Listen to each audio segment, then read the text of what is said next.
السلام عليكم ورحمة الله وبركاته.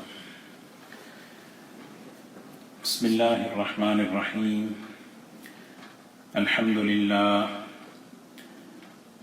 لله نحمده ونستعينه ونستغفره ونؤمن به ونتوكل عليه ونعوذ بالله من شرور أنفسنا ومن سيئات أعمالنا. من يهده الله فلا مضل له ومن يضلله فلا هادي له ونشهد أن لا إله إلا الله وحده لا شريك له ونشهد أن سيدنا وحبيبنا ونبينا ومولانا محمدا عبده ورسوله صلى الله تبارك وتعالى عليه وسلم. أما بعد فأعوذ بالله من الشيطان الرجيم.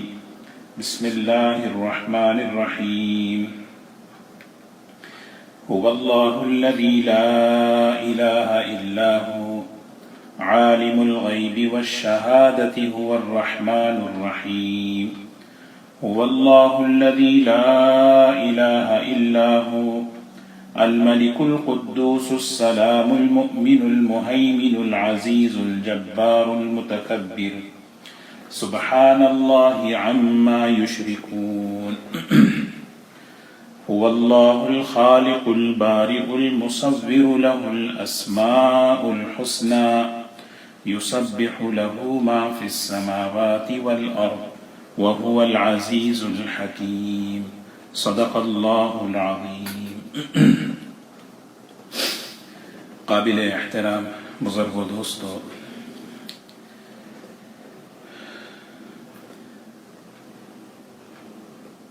اللہ تعالیٰ کو پہچاننا، اللہ تعالیٰ کی ماننا، اللہ کو راضی کرنا، یہ ہماری زندگی کا مقصد ہے.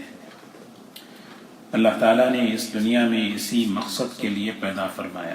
یہ مقصد بہت اونچا ہے. سب سے بڑا علم، سب سے بڑا مقصد کیا ہے؟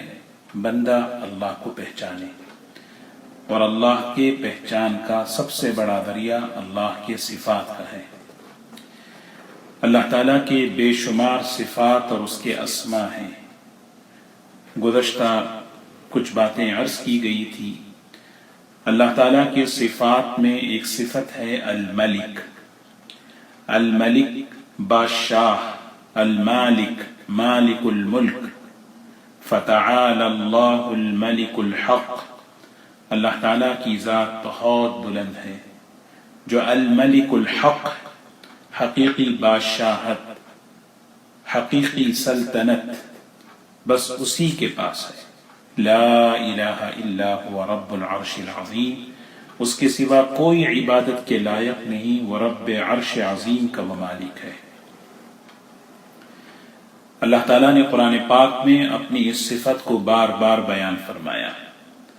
ایک جگہ فرمایا، کہیے قل اللہم مالک الملک تؤتی الملک من تشاء وتنزع الملک ممن تشاء وتعز من تشاء وتذل من تشاء بیدک الخیر انک علی کل شیء قدیر. کہیے مالک، اللہم مالک الملک، بادشاہ ہے، سلطنت اسی کی ہے، مالک حقیقی وہی ہے. سلطنت اور حکومت اس کائنات کے اندر اصل میں اللہ کی ہے. اللہ جسے چاہتا ہے بادشاہت دیتا ہے، جس سے چاہتا ہے بادشاہت اور سلطنت کو چھین لیتا ہے. اللہ کا یہ نظام جو کائنات کے اندر دنیا میں جو چل رہا ہے، اللہ جس کو چاہتے ہیں دیتے ہیں، جس سے چاہتے ہیں لے لیتے ہیں. بندہ اللہ کی وحدانیت کا، اللہ کی مالکیت کا اقرار کرے اپنے زبان سے، اور اپنے دل کے اندر یہ یقین پیدا کرے کہ اللہ اکیلا ہے، وہ حقیقی بادشاہ ہے. اس کی بادشاہت میں، اس کی مالکیت میں کوئی شریک نہیں. یہ بات اللہ کو پسند ہے. حدیث پاک میں آتا ہے، رسول اللہ صلی اللہ علیہ وسلم جب نماز کے بعد سلام پھیرتے تو آپ یہ دعا پڑھتے، اور آپ نے امت کو یہ دعا بتائی، لا الہ الا اللہ وحدہ لا شریک لہ لہ الملک ولہ الحمد. اللہ کے سوا کوئی عبادت کے لائق نہیں، وہ اکیلا ہے، اس کی بادشاہت میں کوئی شریک نہیں، لا شریک لہ، لہ الملک، حکومت اور سلطنت اسی ہی کی ہے، تعریف کے لائق تو وہی ہے۔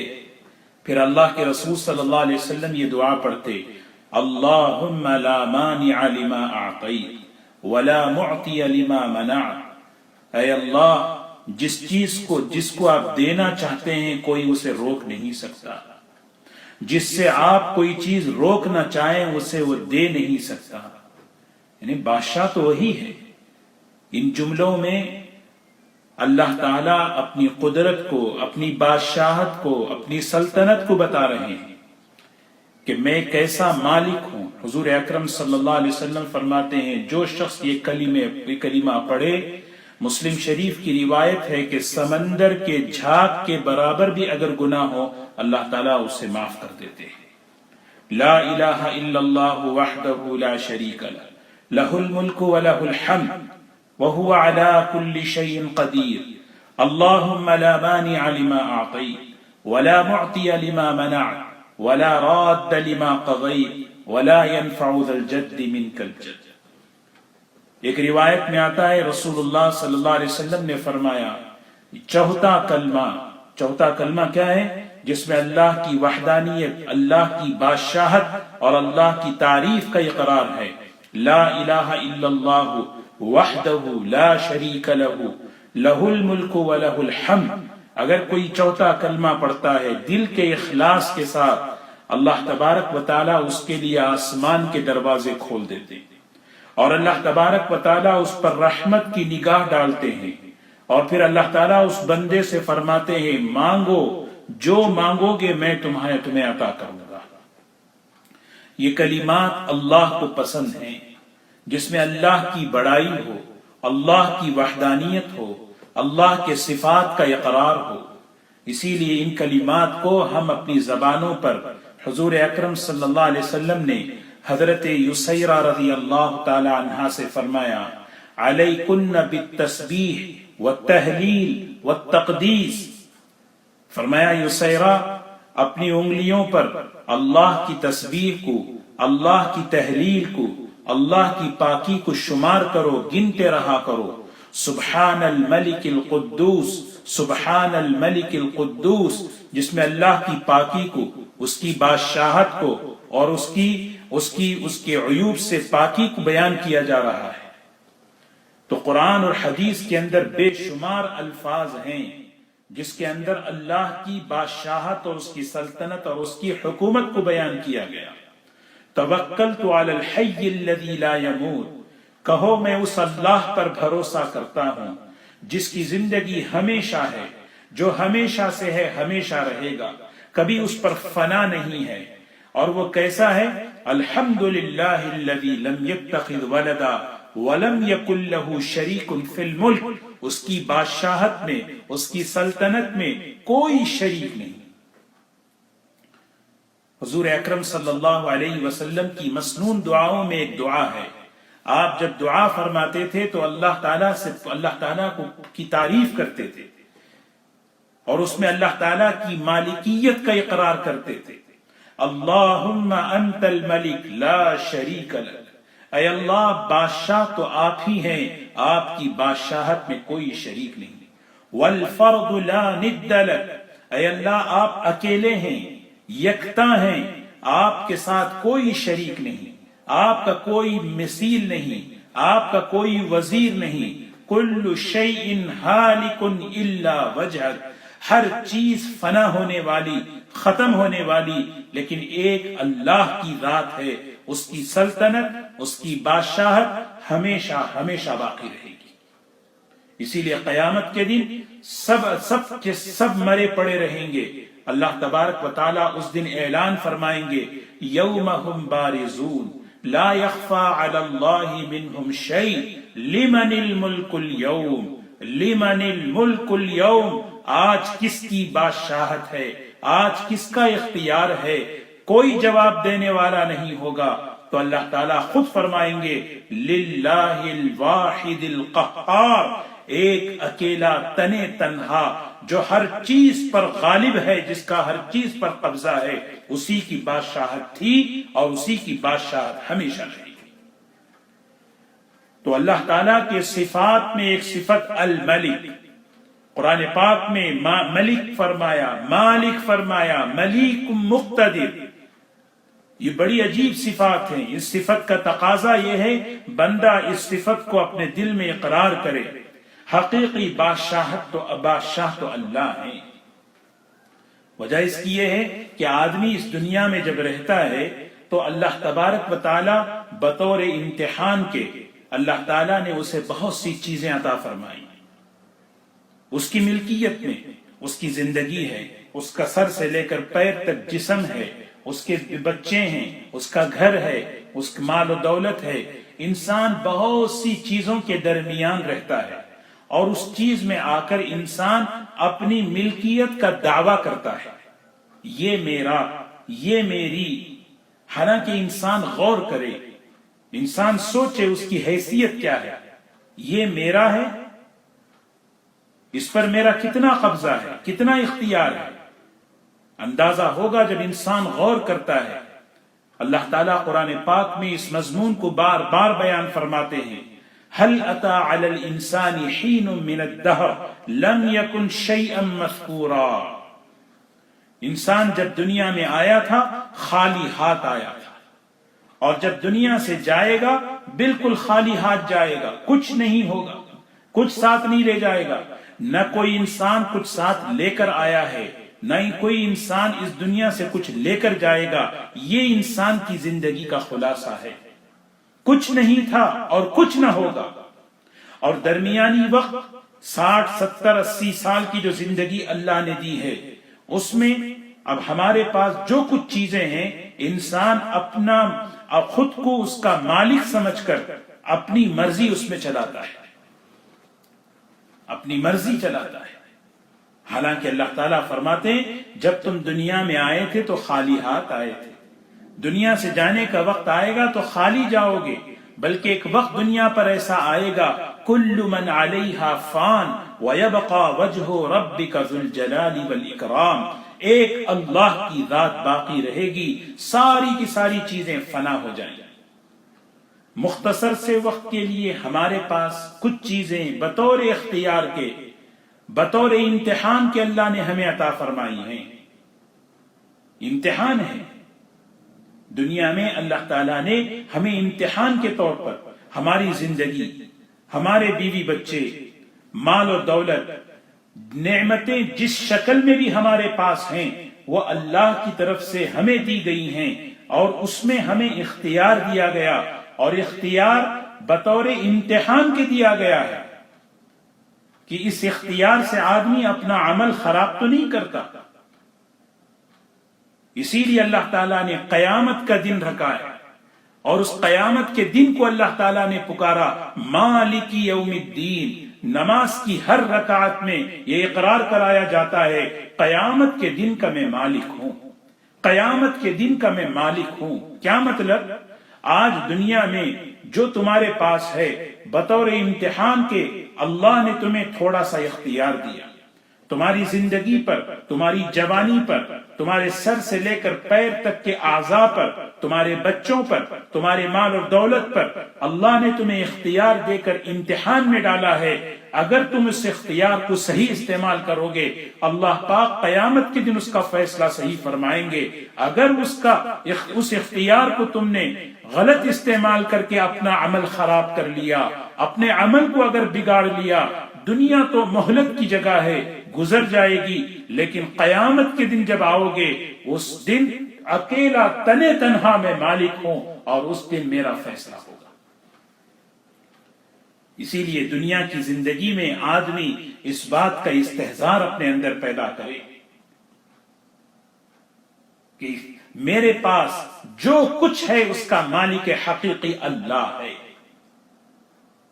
میری زندگی کا مالک، میری صحت کا مالک، میری جوانی کا مالک، میرے جسم میں جتنے اعضاء ہیں، زبان سے بولنا، آنکھوں کا دیکھنا، کان کا سننا، ان سب کا مالک اللہ ہے۔